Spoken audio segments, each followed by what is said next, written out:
పవన్ మా husband మాధవ్ది birthday కుక్క రోజుకి భోజనాలు పెట్టు అంటే వండిస్తుంటే పిల్లేష్ గడు వచ్చి కూర్చున్నాడు. ఒరే అప్పుడే వచ్చావంట్రా ఇంకా ఉడకలేదని చూస్తే ఏడుస్తున్నాడు. మొహం నిండా దెబ్బలున్నాయి. ఒరే ఏమైందిరా అన్న. పిల్లికా కొట్టిందన్నా అంటున్నాడు.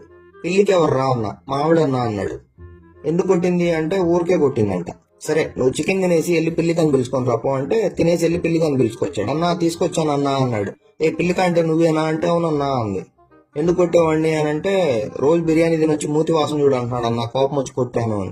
నువ్వు కూడా వచ్చి తినొచ్చు అంటే రేపటి నుంచి వస్తానన్నా అంది. సరే ఇంక వాళ్ళకి పెట్టేసి మనకు ఒక్క రోజుకి పెడదాం అని చెప్పి బయలుదేరాం. స్కూల్ దగ్గరికి వస్తే వీళ్ళందరూ దూరం దూరం కూర్చొని చదువుకుంటున్నారు స్టడీ హౌస్ లో. వాళ్ళ లీడర్ వచ్చి చూశాడు ఏం తీసుకొచ్చారు అని. ఫస్ట్ లీడర్ గారికి పెట్టేసి ఇంకా తర్వాత స్టూడెంట్స్ అందరికి పెట్టేశాము. ఇంకా తినేసారు. దాని తర్వాత క్లినిక్ దగ్గరికి వెళ్తే వీళ్ళు ఇంకా అక్కడే ఉన్నారు. ఏంట్రా ఎప్పుడో వచ్చారు ఇంకా ఇక్కడే ఉన్నారంటే 30 days అడ్మిట్ అవ్వమన్నారన్నా అంటున్నారు. వీడేమో ఎక్కలేక పైకి ఎక్కుతున్నాడు. ఇంకా అట్లా పెట్టుకుంటూ వెళ్ళిపోతుంటే ఎవరో వాళ్ళకున్న హాఫ్ బ్రెయిన్ యూజ్ చేసి మెడలో వీడికి గట్టి కట్టారు. అదంతా కట్ చేసినా రావట్లేదు. ఇంక ఇంటికి వెళ్ళి సిజర్స్ తీసుకొచ్చి కట్ చేసాం. కట్ చేసినాక ఏమన్నాడు బ్రో అంటే ఇంకేమంటాడు, హ్యాపీ బర్త్డే మాధవ్ అన్న, నీ వల్లే నాకు కట్ చేశారు అంటున్నాడు. ఏంటది తాడు.